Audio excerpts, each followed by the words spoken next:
Sophia. Thank you, everybody. Okay, so I'm talking about inner conflict, and I've only got 18 minutes. So I'm going to start with two statements of the obvious and try to work up to something interesting and worth thinking about.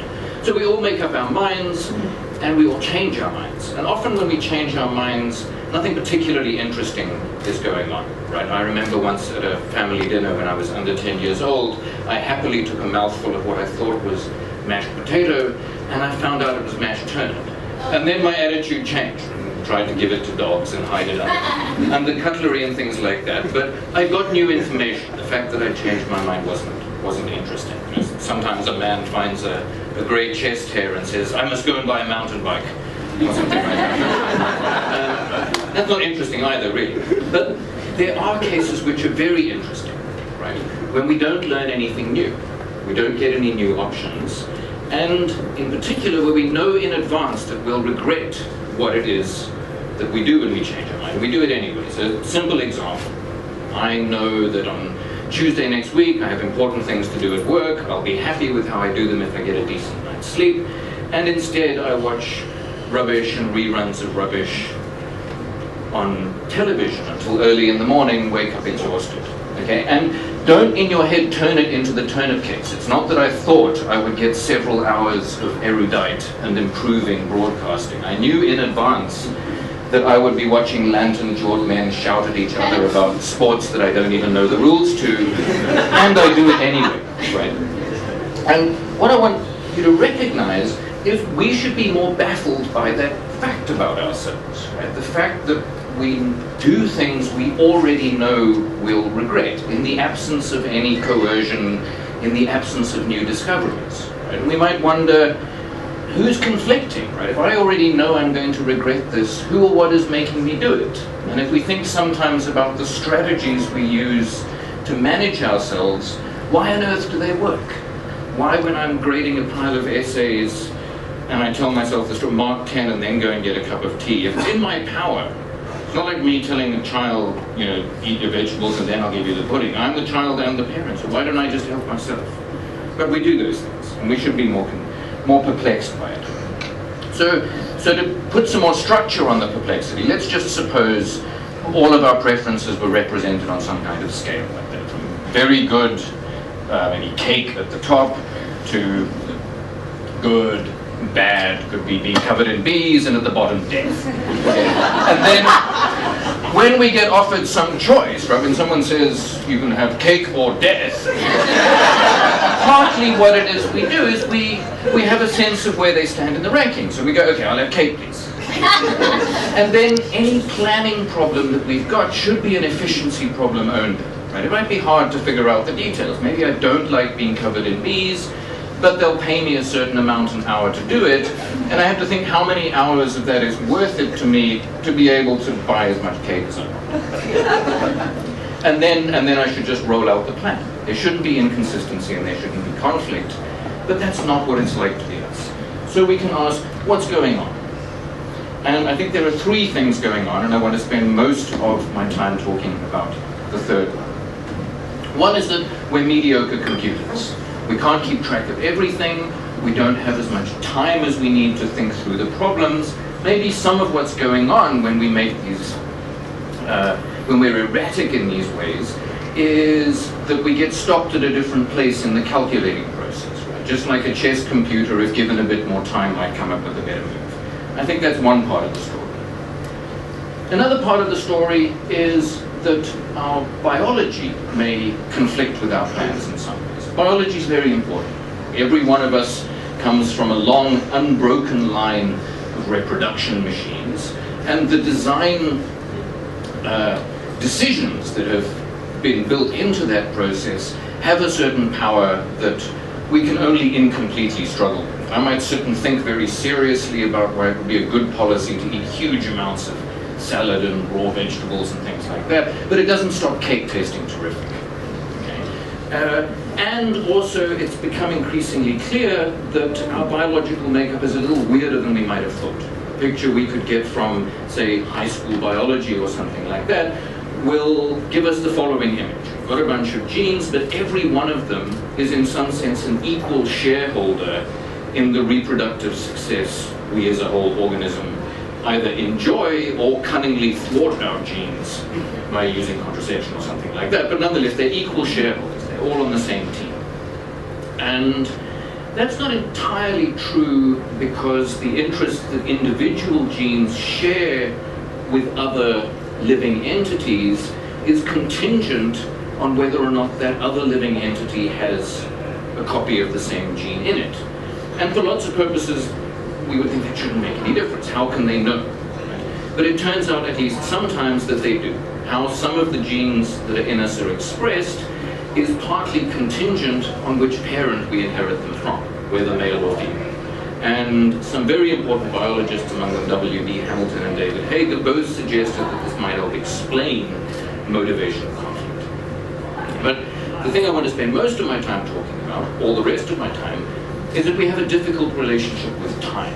I think that's the most powerful explanation of the interesting kinds of inner conflict that I drew your attention to. So, let me ask another question. What would a simple or an easy relationship with time?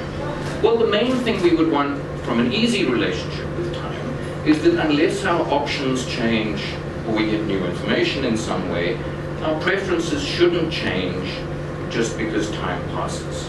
Okay, so if we imagine the little scale from earlier on, we should want it to be the same now as it is in a week. If I now think on Monday night I don't want to sit up watching nonsense on television, then when Monday night comes around I still shouldn't want that. That would be nice. And you could represent it graphically something like this. It's very, very abstracted, but the vertical graph is value, so higher lines are things that are worth more. The horizontal graph is time. And so what we have here is maybe a smaller, sooner reward, right? It's not that it's actively unpleasant to watch this television, or I wouldn't do it at all, but it's earlier than being rested the next day, and it's not worth as much. If my relationship with time was simple, even on Monday night, that relationship should still hold, that relative preference. Okay. That's a sort of a theoretical curve representing an ideal state. So what's it actually like with us? Well, you might wonder how people find out what it's like with us. And people have been trying to find this out with respect to both humans and animals in laboratory research over 40-odd years, and then recently with some exciting brain research. And the general idea is, for whatever you're studying, whether it's a pigeon or a rat or a human undergraduate, what you do is you take your experimental subject and you offer it a large number of choices. And I've just lost the sound. Okay, we're back. We'll fix that in editing. It'll look completely smooth. So what you do is you offer the subject a large number of choices, rewards of different sizes and delays, and you study those to look for a pattern. Okay? And the overwhelming consensus is that the actual picture with us looks more like this than the simple version I presented earlier. Okay? There's a little bit of controversy about the best way to describe it mathematically speaking, but there's very broad agreement that whatever it is, it looks more like that than the previous curve. And the important thing is that the lines can cross. Okay? Just as a result of the passage of time, we can temporarily come to prefer some things that we didn't previously. And so we can ask, well, what happens? What happens given that our relationship with time is more like that? And the first thing, of course, is, and I've sort of said this, inconsistency is no longer as mysterious. And notice that this gives us the right kind of inconsistency. It's caving into small rewards that are imminently available, right? And that's right? Because we don't regularly run into people. We ask a friend who's a little bit sad, what's wrong? And they say, well, I was really hoping to smoke more cigarettes last week. That's not the template of regret. The template of regret is giving into a small temptation that I look back on and think, well, that was done. Okay, so it gives us the right kind of explanation. And it changes our relationship with ourselves. What I'm describing here is not a consensus view, but it's an exciting interpretation of the problem I'm describing. And basically, our relationship with ourselves becomes a bit more like our relationship with someone else who we already know is not very reliable. And so some of the time, from a distance, we can do drastic things to limit the options of future me. Right? I got rid of my TV, so now if I want to waste time, I have to do it on the internet. But that doesn't always work, right? We can't get rid of everything. And so what we have to do, considered very, very generally, is represent to ourselves distant rewards, including patterns of rewards, and put them in play in the present. Right? Think about the costs of, I really will feel terrible if I haven't had enough sleep in the morning and so forth. But it won't always work. We have a problem of credibility when we do this. And we have to try and figure out when it's acceptable to make exceptions to our rules, right? So we might make a sort of a simple rule. Many of the rules we make, we don't even make consciously. But an example of a conscious rule would be, don't party on school nights, something like that. But then we go, unless it's a special occasion. Right? Then we have to decide what's an acceptable special occasion. And in these processes, we can't cheat this. There's no magic that we have access to. So we can't bribe ourselves with things we don't actually want. We can't threaten ourselves with things that we would actually enjoy, right? There's no point threatening myself with more cupcake tomorrow. And so forth. And our threats are empty unless we're credible to ourselves, right? So partly what we become involved in a business of doing is kind of sending signals to ourselves. So I saw an advert in an in-flight magazine for an engagement ring that made the following claim, that I will defend your honor for all eternity. Right? Which is a very strong claim. If I was being proposed to, I would probably settle for 7 years. Right? But we can't make inflated promises like that to ourselves because we wouldn't believe ourselves. Right? If I said, okay, I'll have the pudding today, but then I will eat only salad forever. It's not going to work, right? And the penalties can't be too small. I can't say I will eat all the cake and then I will do 1 push-up in a month's time. So our negotiations are difficult. And what I want to do, rather than talking about this at length, because I don't have any length, is just point out how it is that what I've described can help make sense of a phenomena that you might have found perplexing, even if you get involved in it, which is, why do people get so carried away at New Year's Eve? Because in lots of ways, New Year's Eve is kind of horrid. Right? Drunk people who don't know that very well hug you and shout about how much they care about you, and everything's crowded, you can't park anywhere, and so forth. Many people seem to have a terrible urgency about the project, right? The whole city gets kind of excited and streets get closed off. So here I suggest, given what I've said, is part of an explanation for what's going on, right? As I've just explained, we have a problem of reputation in our own decisions about what exceptions to allow to our rules and so forth. Today, September the 7th, happens to be Independence Day in Brazil.